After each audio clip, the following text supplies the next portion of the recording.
안녕하세요. 오늘은 여러분이 공유해 주신 자료, 인간의 행복, 그 사상의 여정, 이걸 보면서요.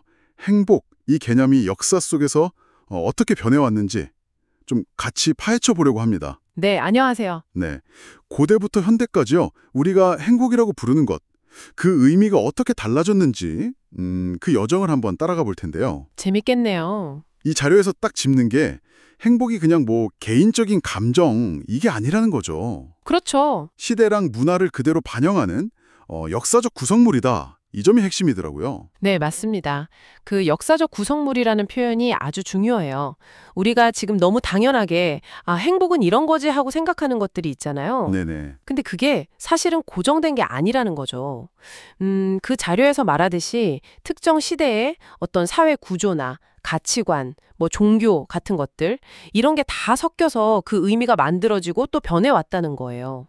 그러니까 시대마다 행복의 모습이 달랐다는 거군요. 네, 예를 들면 뭐 고대 부족 사회에 전사가 생각하는 행복하고 지금 여기 도시에서 일하는 직장인이 느끼는 행복은 그 내용이 완전히 다를 수밖에 없겠죠. 와, 역사적 구성물이라는 말이 확 와닿네요, 진짜.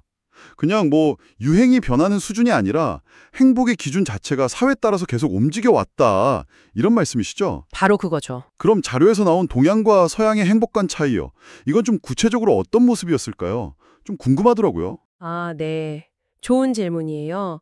그 자료를 보면 서양 문화권은 아무래도 좀 개인의 자아 실현이라든지 뭐 성취 아니면 때로는 감각적인 즐거움 같은 거 이런 걸 행복의 중요한 부분으로 보는 경향이 좀 나타난다고 해요. 개인의 성취요? 네. 반면에 동양 사상, 뭐 예를 들면 유교나 도교 영향받은 곳들 있잖아요. 네네. 여기에서는 개인의 어떤 내면적인 평화 아니면 공동체와의 조화, 관계 속에서 오는 안정감 이런 걸 더 중요하게 봤다는 거죠. 물론 이게 뭐 칼로 자르듯이 딱 나뉘는 건 아니지만요. 그렇죠. 뭐 절대적인 건 아니겠지만. 그렇죠.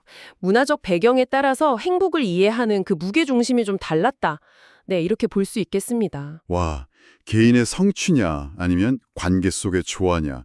행복을 보는 눈 자체가 이렇게 달랐다니. 이거 참 흥미로운데요. 네네. 그럼 이런 관점의 차이는 사회가 변하면서 또 어떻게 달라졌을까요? 뭐 예를 들면 산업화라든가 근대화 같은 큰 변화들이 있었잖아요. 분명히 영향을 미쳤을 것 같은데. 맞아요. 바로 그 점이에요.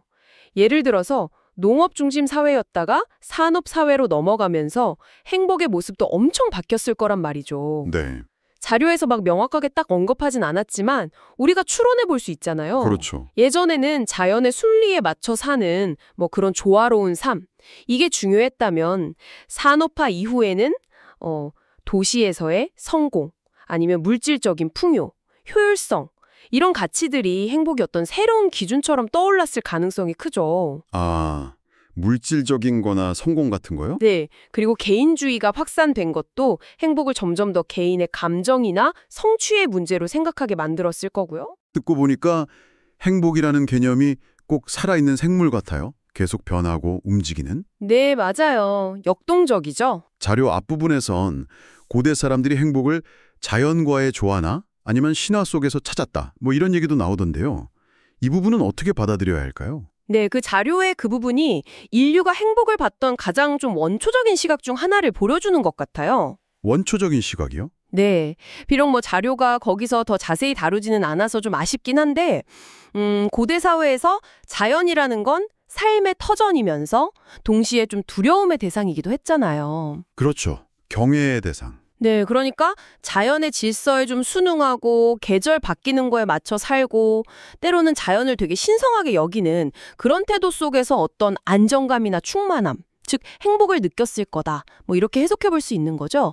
현대인하고는 좀 많이 다른 관점이죠. 환경이랑 하나가 되는 느낌에서 오는 행복이랄까요? 그렇군요. 환경과의 일체감.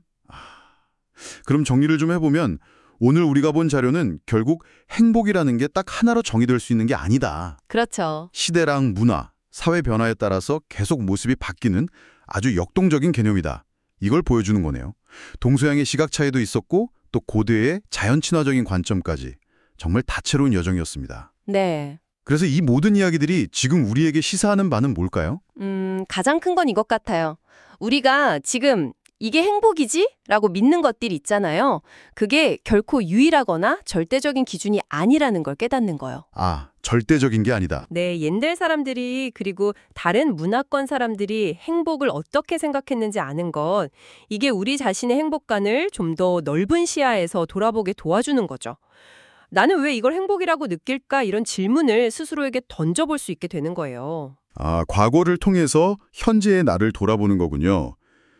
특히 저는 그 고대 사람들이 자연과의 조화에서 행복의 실마리를 찾았다는 점이 되게 인상 깊었거든요. 네, 그렇죠. 그렇다면 오늘날처럼 기술은 막 발전하고 사회는 엄청 복잡해졌잖아요.